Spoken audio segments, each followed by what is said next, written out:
Today's milestone event is also paying tribute to the Second World War's Allied forces, led by U.S. Supreme Commander General Dwight D. Eisenhower, that ended Nazi tyranny and brought freedom to millions. General Eisenhower not only personally bore witness, but he also took action to ensure that the world would never forget the atrocities committed by the Third Reich of Adolf Hitler. Earlier, I had the privilege to speak with Mr. Eisenhower.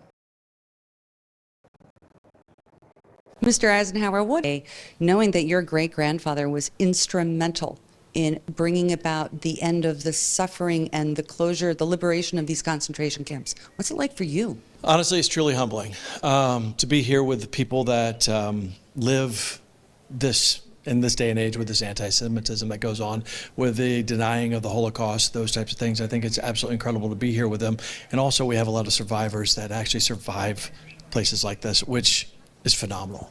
And so being here is humbling, it's emotional, and I think that my great-grandfather would be very proud of everyone here remembering the things that happened here. You've actually personally met with people whose lives he saved and people who met with him. Of course. Growing up, you don't really think about these things, right?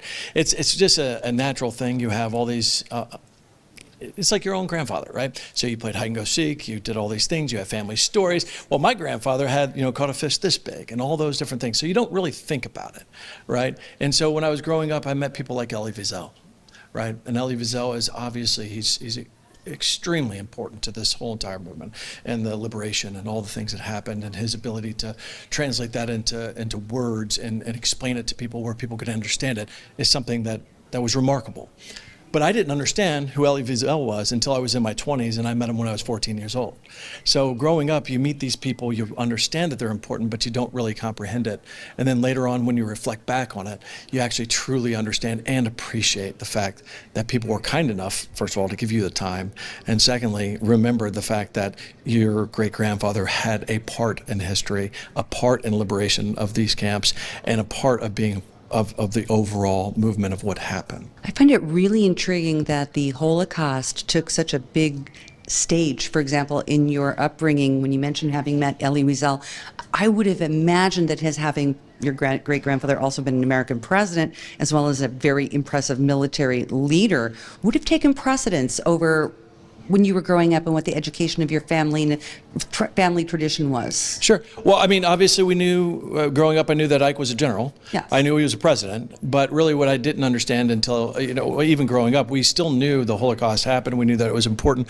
We saw the different things that happened. In fact, those pictures that we talked about just a second ago? Yes. Those pictures are family photo albums that I saw when I was young.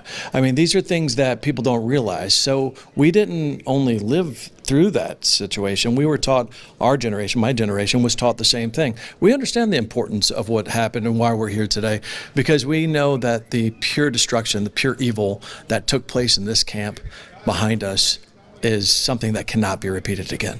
Your grandfather, and I'd like you to say this in your words, Sure, and explain the backstory on this, but he was prescient enough to know even then that one day there would be Holocaust deniers and took action to prevent that. Yeah, absolutely. I always tell people when I talk about the Holocaust, I say two things happened on June 6, 1944, one D-Day, and the second thing, my grandfather came over from West Point. He graduated West Point, became aide de camp to Ike. Well, as they were going through Europe, my grandfather was tasked by General Eisenhower at the time to actually take those pictures, take those photos, make sure that it's documented, because one day, and I quote, "These bastards will say it never happened." And I'm sorry about the language, but that's a direct quote.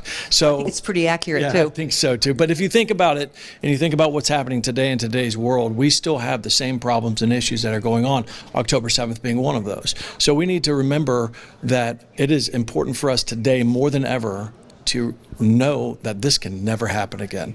And being here with all the children and the young people and the adults and the survivors, it is remarkable to be here to see these things and to make sure that we are witnessing it so that we can spread the word and make sure that people understand what's happened. Later today, you're going to honor us by lighting the Torch of Valor, which I find very, very appropriate. And you'll be lighting that alongside Rabbi Meir, Israel Meir Lau, who was liberated from Buchenwald and actually met your great-grandfather. I'm actually humbled.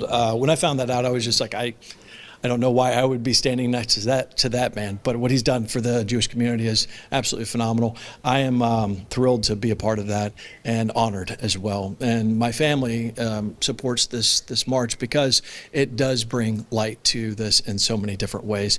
And the 80th anniversary is a fitting time to really show more.